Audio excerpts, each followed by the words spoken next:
By late 1943, Germany stood on the edge of exhaustion, yet its factories still burned with effort, deep in the heart of the Reich. The Ruhr Valley pulsed like an iron heart. Steel, oil, and coal moved endlessly toward a war machine that refused to die. The Luftwaffe still held its pride. Though its wings had been battered, its aces buried its confidence, eroding beneath an endless tide of losses. To the west, the skies above England roared each morning with a new generation of machines. The 8th Air Force, young and untested, rose from fields of frost and fog. In the early light, long lines of B-17 Flying Fortresses and B-24 Liberators took shape on runways that stretched like gray ribbons toward the horizon. Their crews, little more than boys, climbed into frozen metal giants and looked east toward the heart of Germany. Their mission was not simply to strike, it was to break the will of an empire. Operation Overwhelm, as it came to be called, was more than strategy, it was a gamble of men and steel against an enemy's faith in the sky. In briefing huts across England, maps were covered in red threads and black pins. Schweinfurt, Regensburg, Merseburg, names that would come to define courage and suffering in equal measure. Each point meant hours of flight through flak and fire, each mile a journey from life into death.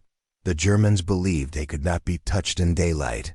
Hermann Göring, still boasting in the marble halls of Berlin, assured his Führer that American bombers would never reach the Ruhr without being torn apart. His words would soon be proven hollow by early 1944. The Reich's industrial core was choking beneath its own smoke. Railways burned, refineries leaked, and oil, the lifeblood of the Luftwaffe, began to vanish. The fighters that once ruled Europe's airspace now circled closer to home, their endurance crippled by the very resource they sought to defend still. The Germans refused to yield. Their engineers disguised factories with camouflage nets, moved assembly lines underground, and hid vital equipment beneath forests. But no camouflage could hide the truth. The Reich was bleeding, and the blood was fuel. On January mornings, as frost coated the runways of East Anglia, American airmen stood shoulder to shoulder. In silence before their briefings, they listened to targets, altitudes, and expected losses. They memorized radio codes. They tightened flight jackets and adjusted oxygen masks. The joke and laughter that followed were not defiance, they were armor once. The engines started, all sound and fear became 110 men, one plane, one purpose. The sky swallowed them whole. Across the channel, German radar stations flickered to life. Operators called out bearings, coordinates, and altitudes. Sirens began to wail.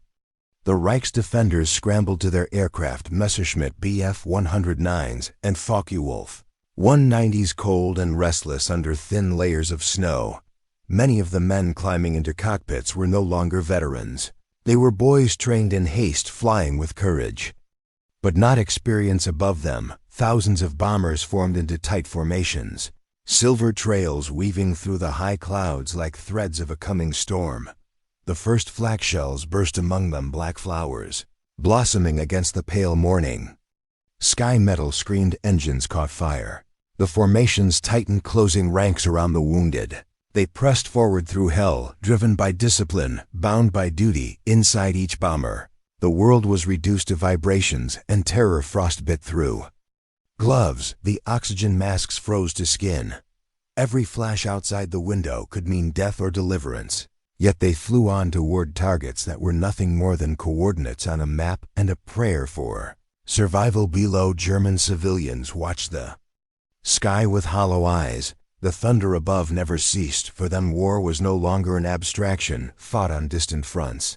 It had come home, falling from the heavens. The once proud cities of the Reich, Essen, Cologne, Hamburg, had become graves of concrete and ash. Even within the Luftwaffe's command halls, the mood darkened. Reports came in faster than they could be read. Aircraft lost, fuel reserves dwindling, pilots gone missing. The once unstoppable force that conquered Europe now struggled just to defend its own skies. In private, General Adolf Galland admitted what many already knew: "We are fighting with courage, not with numbers," he said. "The next storm will break us." His words, though prophetic, went unheeded. Pride still ruled where logic had Died by February 1944. That storm arrived operation. Argument. The prelude to the larger offensive known as Operation Overwhelm unleashed thousands of bombers across Germany's industrial belt. Day after day, the sky turned black with contrails and smoke. The Americans attacked by daylight, the British by night. Together they left no hour untouched, no refuge safe. Germany's air defense grid strained to breaking. Flak gunners fired until their barrels melted, while radar operators worked without rest. The Luftwaffe scrambled, what few interceptors it could muster, but the sheer volume of the enemy was overwhelming. For every German fighter that climbed, 5 American bombers filled the sky above it. What began as a campaign of attrition had become something far greater, a test of industrial endurance and human resolve. Each side was learning that victory in the air demanded more than courage. It demanded oil machines and time. And Germany had none to spare when the smoke cleared over the Ruhr.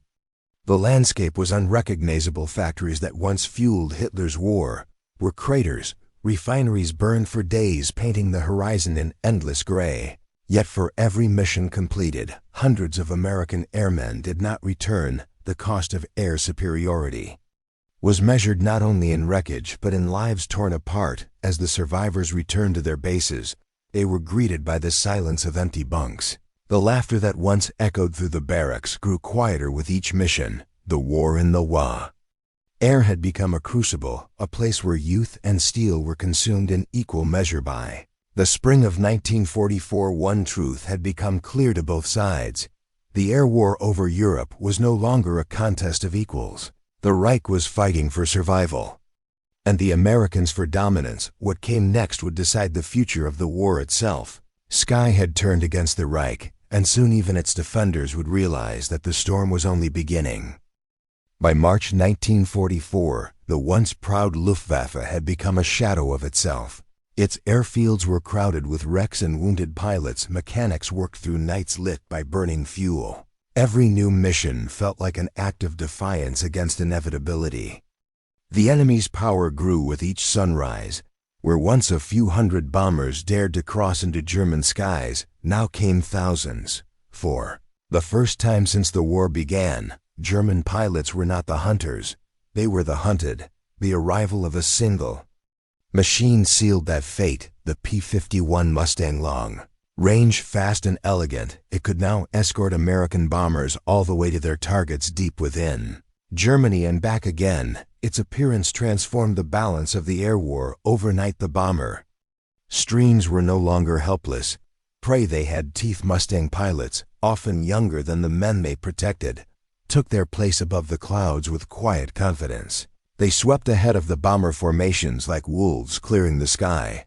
The Luftwaffe's ambush tactics, once devastating, were suddenly suicidal. German pilots described the first encounters with disbelief. They dove upon bomber formations expecting chaos and flame, only to be attacked from above by sleek silver fighters that seemed to appear from nowhere. For every Allied plane that fell, 3 German fighters vanished into smoke within weeks. The casualty reports reached catastrophic levels. Some Jagdgeschwader, once elite squadrons of aces, ceased to exist. Others were reduced to a handful of aircraft flown by boys barely out of flight school. Fuel shortages worsened the nightmare. Many pilots trained only once before combat. Some never fired their guns before meeting the enemy. In Berlin, Göring's rage turned to despair. His empty boasts about protecting the Reich echoed bitterly through his command halls. He blamed his generals, his pilots, and even the weather. But in truth, the Luftwaffe's fall was the inevitable result of a war machine stretched beyond recovery. On the ground, German civilians bore the cost. The great industrial cities became the front lines. Every day the horizon darkened with the approach of bomber streams. Every night the sound of collapse. Factories turned to rubble. Entire neighborhoods vanished. Families lived in basements that trembled with each detonation. The old and the young carried buckets of sand to extinguish fires that never stopped burning. Still, there were moments of resistance. Some German aces, men forged in the early years of triumph, refused to give up. Pilots like Walter Nowotny and Adolf Galland led desperate counterattacks clawing for honor in a hopeless sky. They spoke of duty and survival of fighting until the last drop of fuel, but the numbers told another story. One of inevitability. By April, the Luftwaffe's losses could no longer be concealed. Entire units disappeared. New recruits replaced fallen veterans in days only to vanish themselves weeks later. The airfields became cemeteries of steel-burnt aircraft. Lay in twisted rows, the proud crosses on their wings half buried in mud, for the Americans' victory in the air was paid for in blood. Each mission claimed lives even as it crippled the enemy. The bombers that returned were riddled with holes there. Crews half frozen, some silent forever. But each loss brought a fragment of dominance, a step closer to breaking the Reich's ability to fight. Operation Overwhelm expanded beyond industry. Oil refineries, rail junctions, and communication centers all became targets. The strategy was ruthless: deprive Germany of movement, of fuel, of coordination, until its army was immobile, its people isolated, its skies empty. In May, the Allies turned their full attention to Germany's oil network, synthetic fuel plants at Luna, Bolin, and Politz went up in flames. Each attack reduced the Reich's reserves by thousands of tons. Pilots who once flew 3 missions a day now struggled to find enough fuel for one. Trucks and tanks sat idle. Even training flights ceased. The Luftwaffe was dying not just in combat, but in starvation. Within the wreckage, fragments of courage remained in some squadrons. Young mechanics risked their lives scavenging spare parts from destroyed planes. Others used captured Allied fuel, unrefined and dangerous, to keep their aircraft flying a few hours longer. For these men, defeat was not accepted, it was endured. Yet the contrast between past and present was undeniable. 4 years earlier, the Luftwaffe had been the spearhead of Blitzkrieg, striking fear into nations. Now it was a cornered beast bleeding beneath the sky it once ruled. Turning point came with the great battles of May and June. Over Leipzig, Brunswick, and Berlin, the air war reached its brutal peak. Entire bomber groups collided with waves of desperate interceptors. The sky became a storm of fire and falling metal. Civilians watched from below as hundreds of aircraft blazed trails of smoke, crashing into forests. Rivers and cities already in ruins. Those who survived spoke of the air as a living thing, howling, violent, merciless. The distinction between hunter and hunted disappeared. Only endurance remained in the wreckage of these battles. The Allies achieved what no army on the ground could yet claim: total dominance of the sky. The Luftwaffe was no longer a strategic force. It was a symbol kept alive by propaganda and the courage of men who refused to stop fighting, even when the war was already lost. Above them, by summer, the Americans could fly almost unopposed.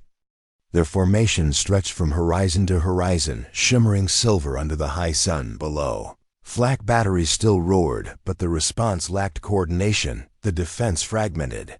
Even when a bomber fell, 5 more took its place as June approached. The Allied focus shifted. The bombings no longer aimed only to destroy Germany's heartland. They now sought to soften the coast, to break open the path for something greater. The invasion of Europe was coming, and air superiority was its foundation. For the Luftwaffe, the struggle to stop, it was a nightmare played in daylight. Their pilots climbed into the air, knowing the odds. Many never returned their last view of the world, a sky they no longer owned. In those final days before the storm that would be D-Day, the transformation was complete. The once mighty German Air Force, born in triumph, forged in arrogance, and consumed by attrition, had fallen from grace. Its remnants fought on out of loyalty, not belief. Its commanders issued orders that could no longer be fulfilled. Its leader, Hermann Göring, avoided the front altogether, retreating into denial. In the mess halls, laughter had become silence. In hangars, mechanics worked among ghosts. The hunters of Europe had lost their wings, and as the bombers turned toward the coast of France, their engines steady and unchallenged, one truth hung heavy over the continent: the war for the air was ending, and the war for the ground was about to begin. The morning of June 6, 1944 began with the distant growl of engines. Along the French coast, fishermen, soldiers, and civilians alike lifted their eyes to a sky unlike any they had ever seen. From horizon to horizon, a storm of wings. It was not the shriek of Stukas or the solitary hum of Messerschmitts. It was the thunder of an armada more. Then 11,000 aircraft filled the air, that morning weaving an iron curtain above the greatest invasion in human history. The Luftwaffe, once the terror of Europe, could muster fewer than 300 planes to respond. The imbalance was not just tactical, it was biblical. The few German pilots who did scramble faced an impossible wall.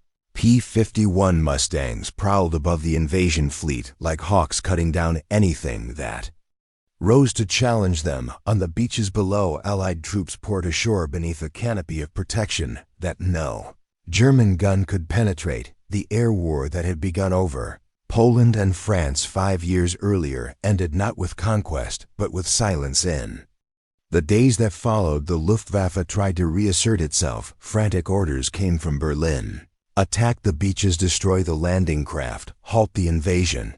But each directive collided with reality. Airfields in France were under constant bombardment. Fuel was scarce, replacement parts were non-existent. Even radio communication was unreliable. Veteran pilots flew mission after mission with dwindling ammunition and failing engines. Many knew they would not return, yet still they climbed into their cockpits, not for victory but for duty pride, or simply to delay the inevitable. One young pilot, barely 20, wrote in his diary before takeoff, "They tell us to attack the ships. We know we will not come back. But what else is there to do? Germany is burning and the sky is no longer ours." By June's end, the Luftwaffe's presence in Normandy had become a whisper. Its surviving fighters scattered, operating from makeshift airstrips hidden in forests. American reconnaissance planes hunted them relentlessly. Every flight risked destruction before takeoff. Meanwhile, the Allied advance rolled inland. Their bombers shifted from softening the coast to annihilating supply lines and railways. Bridges collapsed, roads vanished, convoys burned. The Germans could no longer move reinforcements by daylight without inviting obliteration. The sky was not just a battlefield, it was a verdict. And beneath that verdict, the German army began to suffocate. Tank divisions that once roared across Europe now sat immobile. Drained of fuel, panzer commanders stared at empty fuel gauges while Allied aircraft circled above like vultures. Every movement, every column of smoke, every flicker of light drew punishment from the heavens. The Luftwaffe tried to adapt. It turned to night raids, low-level attacks, even suicide missions. But none of it changed the outcome. Each sortie cost more than it achieved. The losses could not be replaced. Every pilot shot down represented not only a fallen man, but years of training. Germany no longer had the resources to repeat. By midsummer, the air war had shifted to German soil. The Allied bombing campaign now struck at will. Hamburg, Munich, Stuttgart, Dresden, each city reduced and turned to embers. The raids no longer aimed only to cripple industry, they aimed to break morale, to make resistance feel futile. For civilians, the sky became a symbol of despair. The sound of engines meant only one thing: destruction was coming. Families lived in cellars beneath crumbling homes, praying not for victory, but for survival. The rhythm of life became one of alarms, sirens, and smoke. In Berlin, Göring's speeches grew delusional. He promised secret weapons, miracle jets, vengeance that would restore the Reich's pride. But even those who listened no longer believed. They saw the truth in the nightly glow of distant fires.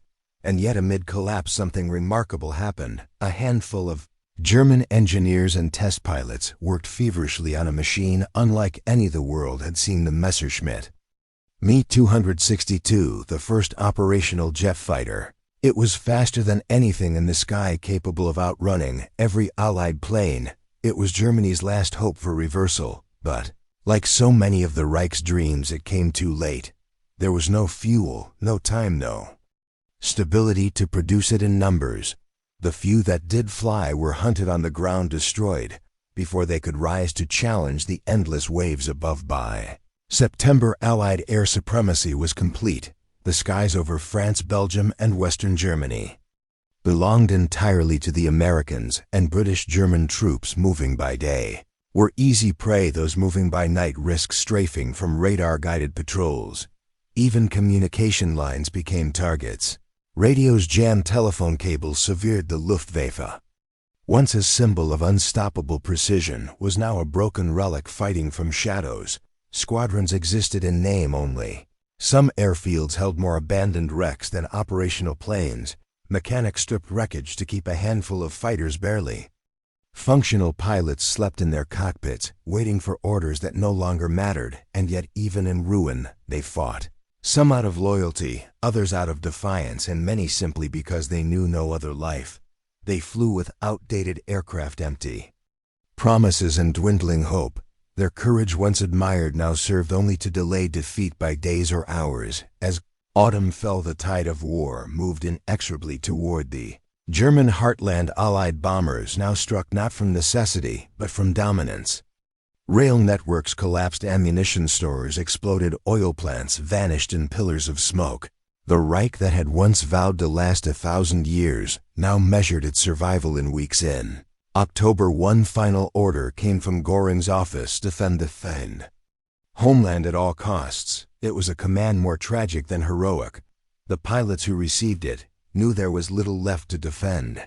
Their skies were gone, their comrades buried, their enemy beyond reach. So they took to the air, over ruined towns and dying forests. They flew into a future already written. Some found brief moments of victory, downing a bomber here or a fighter there. But each success was a spark against a hurricane by winter. The Allied bombers no longer needed to fly in formations. The threat was gone. The Luftwaffe had ceased to exist as a coordinated force. What remained were fragments, isolated squadrons, desperate commanders and ghosts chasing memories of glory. And in that silence, the war entered its final stage. The armies of the Allies were closing in from the west, the Soviets from the east. The sky that once echoed with the roar of German engines now hummed with American might. For the Luftwaffe, the war that began with dominance ended in disappearance. Its fall was not a single event, but a slow unraveling of pride, power, and purpose. From the frozen steppes of Russia to the beaches of Normandy, from the oil fields of Romania to the burning streets of Berlin, it had fought against the inevitable. When the final bombs fell and the last engines quieted, one truth remained: the Reich had built its empire upon the illusion of control over the air. And when that illusion broke, everything else fell with it. By early 1945, the sky over Germany was no longer a battleground, it was a graveyard. The Luftwaffe, once the pride of the Third Reich, existed only in fragments, shattered squadrons, exhausted pilots, and the skeletal remains of airfields pounded into dust. What had begun 6 years earlier as a vision of unstoppable aerial supremacy now lay buried beneath the ashes of the Reich itself. Everywhere, the signs of collapse were visible. The great industrial centers, Ruhr, Cologne, Hamburg, were wastelands of twisted metal and soot. Smoke rose perpetually from their ruins, drifting into a winter sky so blackened that daylight seemed hesitant to return. The Allied bombers came and went as they pleased, unopposed, methodical, tireless. What few aircraft the Germans could still assemble often never left the ground. Fuel shortages crippled every plan, every defense. Aviation gasoline, once measured in millions of tons, now existed in barrels, guarded like treasure. Many of the last Luftwaffe missions were flown on synthetic fuel so unstable that engines detonated mid-air. Mechanics wept as they cannibalized one plane to give another a single flight. For the young pilots who remained, every mission felt like a farewell. They flew not for victory, but to postpone defeat, to carve one last defiant gesture into history before the end. Some were boys of 17, barely trained, thrown into the sky in outdated fighters that belonged to a different war. Others were veterans, men who had fought since the days of the Blitz, hardened and hollowed by years of attrition. The enemy they faced was no longer a rival force, but a machine. The American 8th Air Force and the British Bomber Command operated with mathematical precision. Thousands of planes moved as one, guided by radar, escorted by swarms of Mustangs and Thunderbolts. Each raid struck deep into the Reich's core.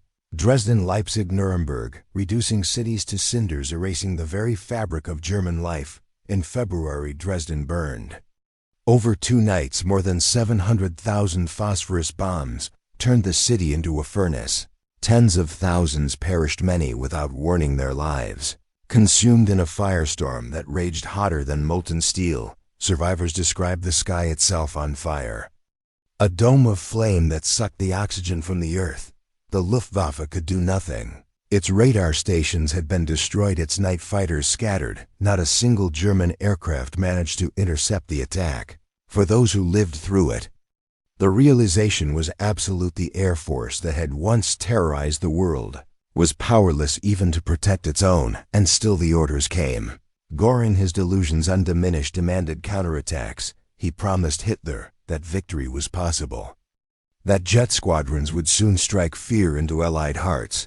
But the reality on the ground told another story. Airfields were overrun by advancing troops, factories lay in ruins, even the mighty Me-262 jets that did fly were crippled by lack of pilots, spare parts, and fuel. The few who flew them recalled the absurdity of it all. They soared through skies filled with enemies, their engines screaming with power. The Allies could not match yet. They had nowhere to land, no command structure, no strategy. Many jets were destroyed not in combat, but by strafing runs as they idled helplessly on the runway in. The final month's desperation bred chaos. The Luftwaffe began conscripting anyone who could hold a flight stick, schoolboys, postal clerks. Even members of the Hitler Youth were thrown into the cockpits of outdated trainers and sent to fight the swarms of American fighters.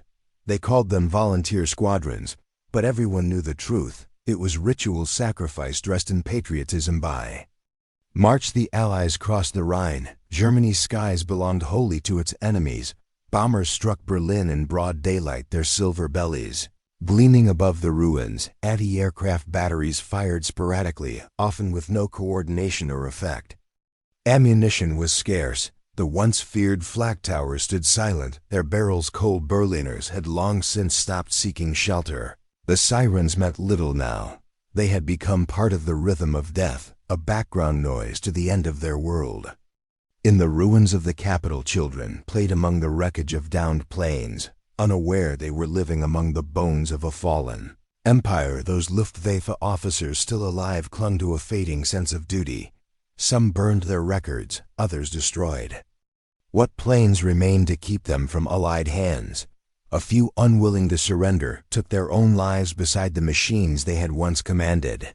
They knew what was coming. The Third Reich was collapsing from every direction, and the airmen who had once been its gods were now fugitives in their own skies. As April arrived, the Red Army closed in from the east, bringing with it its own kind of vengeance. The Luftwaffe made one final attempt to resist Operation Bodenplatte, a desperate strike against Allied airfields in the west. It was meant to cripple the enemy's air power, to give the German ground forces a chance to breathe. Instead, it became their death knell. Poorly coordinated, lacking communication and fuel, the operation ended in catastrophe. Nearly 300 German planes were destroyed in a single day. Most of their pilots never made it home. The losses were irreplaceable. The Luftwaffe would never again launch an operation of that scale. And then came the final days. Berlin under siege, the Führer in his bunker, the Reich unraveling hour by hour above the dying city. Allied bombers patrolled with impunity. There were no interceptors, no defenders, no resistance. Only the hum of engines above a city that had forgotten the meaning of silence in those last moments. Even Göring's authority vanished. Hitler denounced him as a traitor, accusing him of cowardice and betrayal. The man who had once promised to protect the Reich with his Luftwaffe now fled into obscurity, his empire of steel reduced to rubble. The surrender came not as a shock, but as a release. On May 8, 1945, the guns fell silent. The war in Europe was over. The airfields that had once roared with life now lay quiet beneath spring rain. Wreckage rusted in the fields. The insignia of the Luftwaffe faded under mud and ash. For those who survived, there was little solace. Many returned to homes that no longer existed, to families buried beneath the ruins of their own cities. Others were taken prisoner, their uniforms stripped, their wings confiscated. Some found themselves staring at the empty sky, unable to comprehend that the war that had defined their existence was truly over.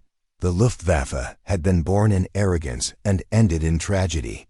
Its rise had promised dominion over the air. Its fall revealed the limits of that dream. In the end, it was not the courage of its pilots that failed, but the delusion of a nation that believed it could master the sky. Forever Germany had once laughed as its bombers burned. London now, as silence settled over the ruins of its own cities, the laughter was gone, the empire of clouds had collapsed, and the men who had built it were left to walk among its ashes. In the weeks after Germany's surrender, the airfields of Europe fell silent. Once alive with the mechanical thunder of engines and the frantic pace of war, they now lay still grassy strips where shattered aircraft rested like carcasses of extinct beasts.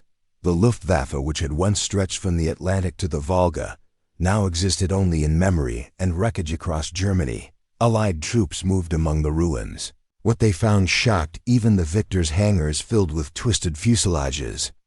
Assembly lines buried under rubble, experimental aircraft abandoned in underground tunnels. In the forests of Bavaria and the Harz Mountains, they uncovered secret projects, jet prototypes, rocket engines, and designs that seemed pulled from the future. The Luftwaffe's engineers had imagined a new age of warfare, even as their nation burned. But the men who built those machines were gone. Many had died in the final months of chaos. Others surrendered quietly, offering their knowledge in exchange for survival. American and British intelligence teams, the so-called T forces, moved swiftly, gathering documents, scientists, and equipment before the Soviets could claim them. What began as a cleanup operation quickly turned into a race for the spoils of German technology. In that race, the Luftwaffe's legacy found a strange kind of resurrection. Its most brilliant minds, men like Werner von Braun, Hans von Ohain, and Kurt Tank, were quietly taken west, offered new lives in America and Britain. They would go on to shape the jet age, the space race, and the military aviation of the next century. The irony was bitter. The ruins of the Reich became the foundation of the modern world. Yet for the ordinary airmen, there was no such redemption captured. Pilots were marched to camps under Allied guard. Some were interrogated about secret weapons, others about war crimes. Many insisted they had simply been soldiers following orders, doing their duty. But the line between service and guilt was blurred. Beyond recognition, the Allies wanted answers. They wanted to know how a nation could build such power, such precision, and still lose everything. The airmen had no answers to give. They spoke instead of exhaustion, of futility, of skies filled with death. They had flown through infernos and seen cities vanish beneath their wings. For them, the war had ended long before the surrender ended in the realization that victory had become impossible. Meanwhile, Germany itself was unrecognizable. The once proud cities that had given the Luftwaffe its lifeblood were reduced to rubble. Berlin, the heart of the empire, was a skeleton of stone and smoke. Dresden was a wasteland of ash. Hamburg lay flattened, its harbor filled with sunken ships. The survivors moved through the ruins like ghosts, scavenging for food, water, and fragments of their old lives. In this landscape, the idea of flight became obscene. The people who had once looked to the sky with pride now feared it instinctively. Every sound of an engine triggered memories of terror. The war had taught them that nothing good ever came from above. The Allied occupation brought order, but also reckoning. Nazi symbols were stripped away. Luftwaffe uniforms were banned, their insignia erased. The once feared Eagle of the Reich was outlawed, replaced by the drab colors of defeat. German air power, once the envy of the world, was abolished. For the first time in modern history, the nation that had worshipped the sky was forbidden to touch it. Yet even defeat, remnants of pride lingered. Some former pilots gathered in secret, sharing stories of their fallen comrades.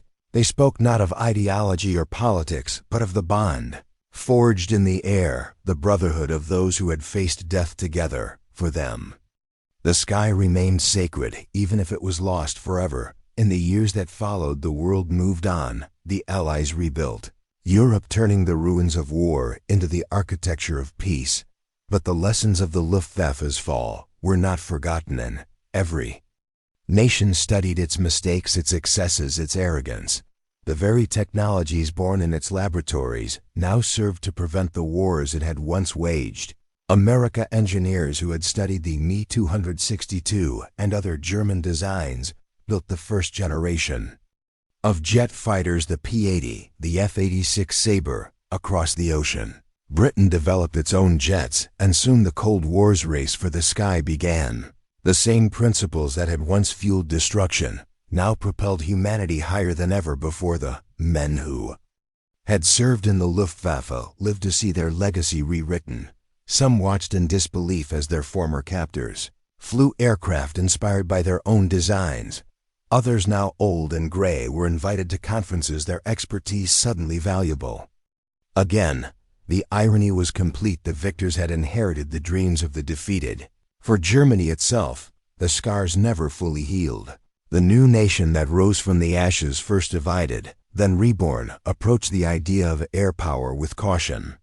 When the Bundesluftwaffe was finally re-established in the 1950s, it carried no trace of its predecessor's ideology. Its pilots trained not for conquest, but for defense, serving under the banner of a democratic republic. For the veterans of the old Luftwaffe, this was both comforting and tragic.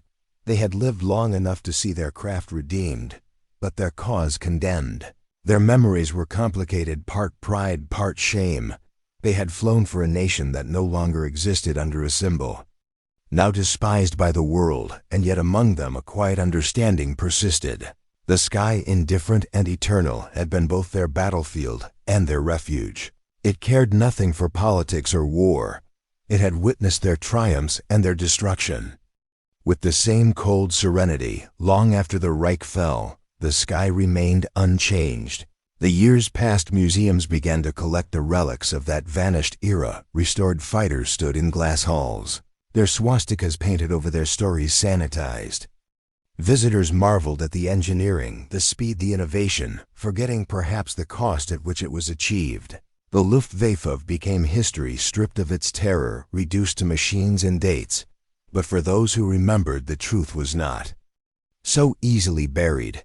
They knew what it had felt like to hear the engines at dawn, to see the horizon burn, to live and die in the air. They knew that behind every aircraft, every mission, every victory, there was a choice between humanity and hubris. And when they spoke of those years, their words carried the same unspoken lesson: power without conscience is nothing but destruction. The sky had once been their kingdom, and it had consumed them. In return, by the time the last veterans died, the world had changed beyond recognition. Jets now circled the globe in hours.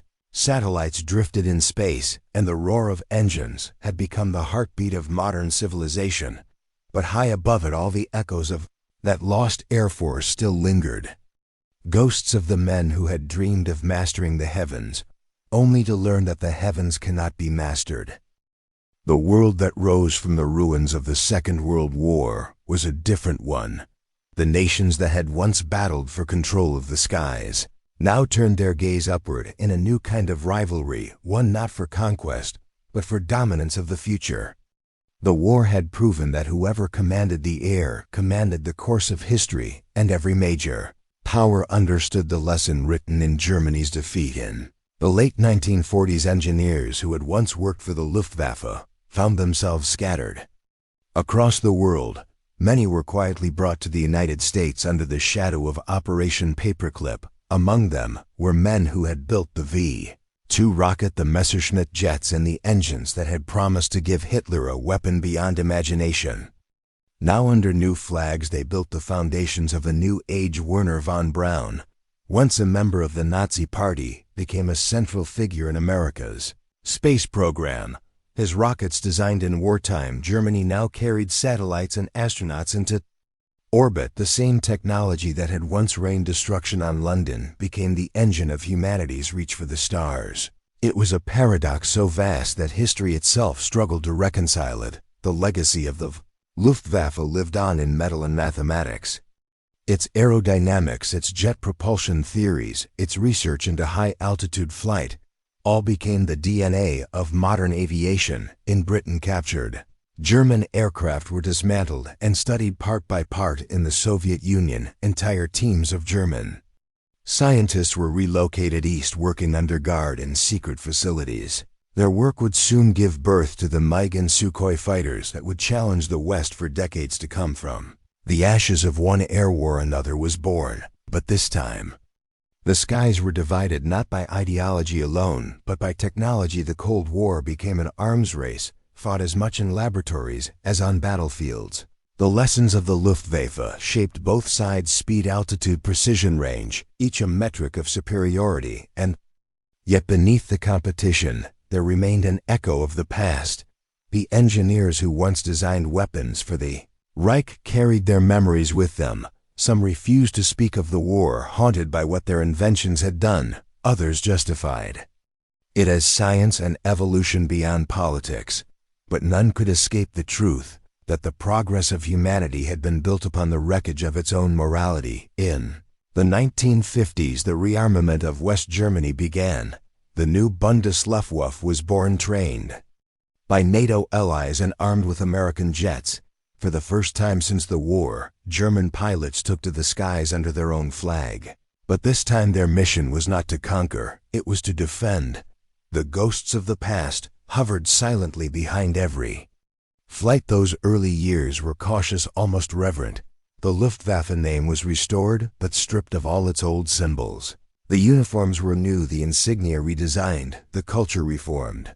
The pilots of this new generation grew up not on stories of glory, but on lessons of restraint.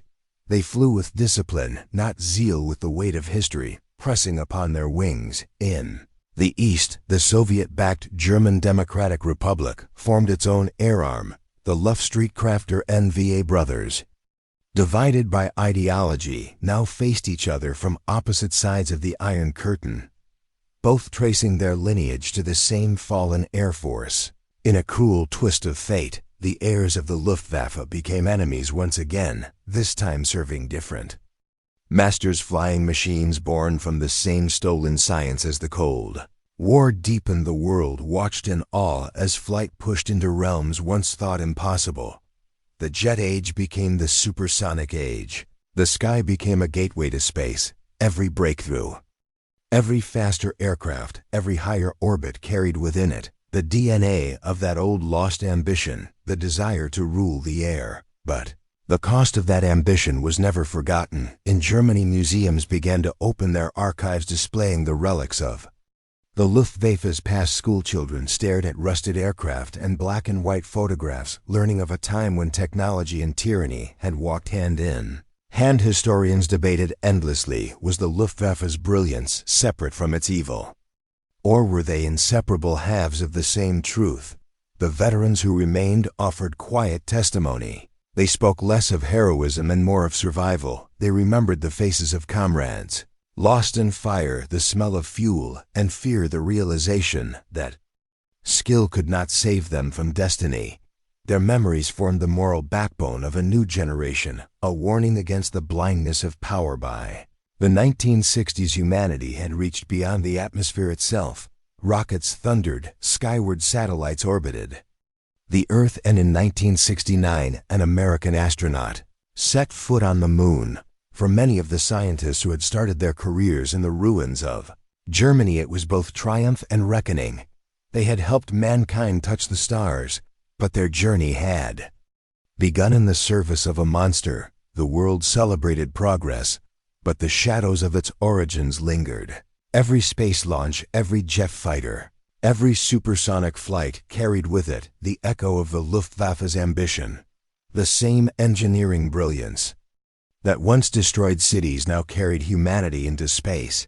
It was proof that knowledge itself was neutral. It was the hands that used it that defined its legacy. As the decades passed, the line between wartime invention and peacetime innovation blurred completely. Jetliners borrowed from military research, space programs grew from ballistic missile technology, and nations justified every new development as defense, not aggression. The sky, once a place of warfare, became a highway of progress, yet behind the hum of modern engines, the ghost still whispered. Fall of the Berlin Wall in 1989 marked the symbolic end of that divided history. East and West Germany reunited, and for the first time since 1945 a single German Air Force took to the sky. It flew under a democratic banner serving not tyranny, but peace. The men and women who wore its uniform inherited both the pride and the burden of a name that had once terrified the world. They knew the weight of history that came with every flight. Their predecessors had flown for conquest, they flew to prevent it. The sky had once been a weapon, now it was a reminder. Every maneuver, every mission, every engine's roar carried an unspoken vow: never again in this new Germany. The Luftwaffe became something different, a symbol not of dominance but of redemption. Its pilots were not conquerors but guardians. They patrolled the same skies once filled with bombers and flames, now peaceful, protected, and free. And yet, even as the decades faded, the legacy of the old Luftwaffe remained, not as propaganda or pride, but as a warning written in the clouds. Power, once unchecked, had devoured itself. Technology without humanity had brought only ruin. The men who once chased the dream of mastering the sky had given humanity the tools to reach it, but they had also left behind the greatest of lessons: that no empire, no army, no nation can ever truly own the heavens. The wind that once carried the thunder of engines now moves silently through the fields of Normandy, the forests of the Ardennes, the burned-out airfields of France and Poland.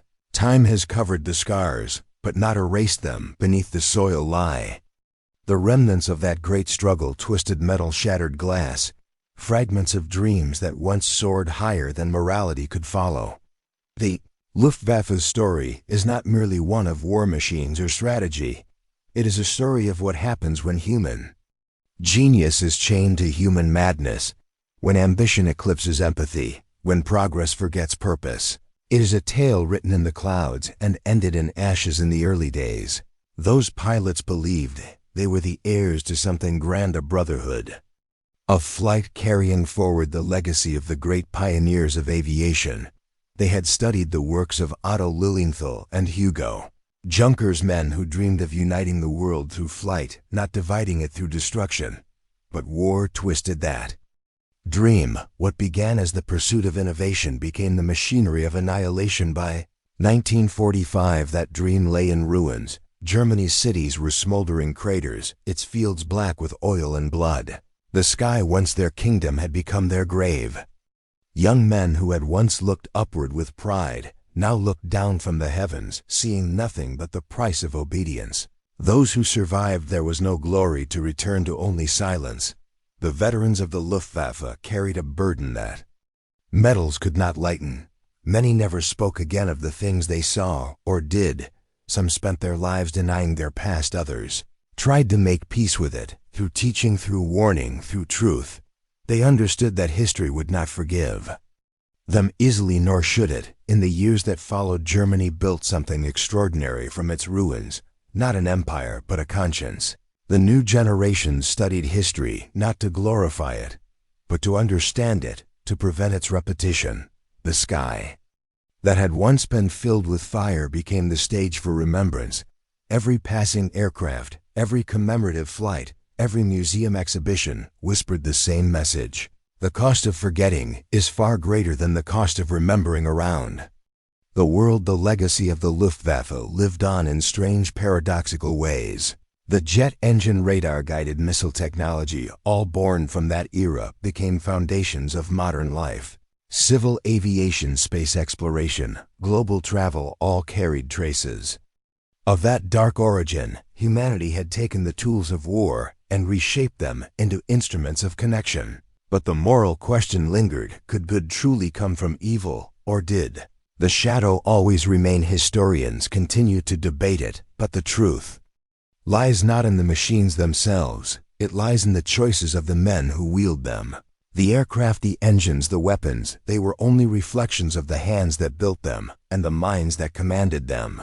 The Luftwaffe's rise and fall remind us that technology is not destiny. It is direction. It is a mirror that shows us what we value and what we are willing to sacrifice for power in. The quiet of old airfields, places like Tempelhof or the ruins of Karenhall, you can still feel it. The weight of history, the hum of ghosts. The air holds memory like a photograph, a faint echo of engines that once defined an age. Pilots who once ruled the sky are now names carved into stone, their fates bound to the history they served. Yet even in tragedy there is a strange kind of immortality. The story of the Luftwaffe endures not because of its victories, but because of its warnings. It is a chapter humanity returns to again and again whenever ambition grows faster than wisdom. It teaches that the line between innovation and destruction is as thin as the horizon today. When modern jets slice through the stratosphere, when astronauts look down upon Earth from the edge of space, they are witnessing the continuation of that same journey. Humanity's relentless desire to conquer the sky. But unlike the men of 1940, they carry with them not the flag of conquest, but the hope of unity. World that once burned under the roar of the Luftwaffe now flies together. Nations once divided by war now share skies, stations, and missions. German engineers work alongside their former enemies in peaceful collaboration. Their work dedicated not to domination, but to discovery. The sky, once a battlefield, has become a shared frontier. And perhaps that is the final redemption, that the legacy of the Luftwaffe, soaked in tragedy, could still teach the world something vital.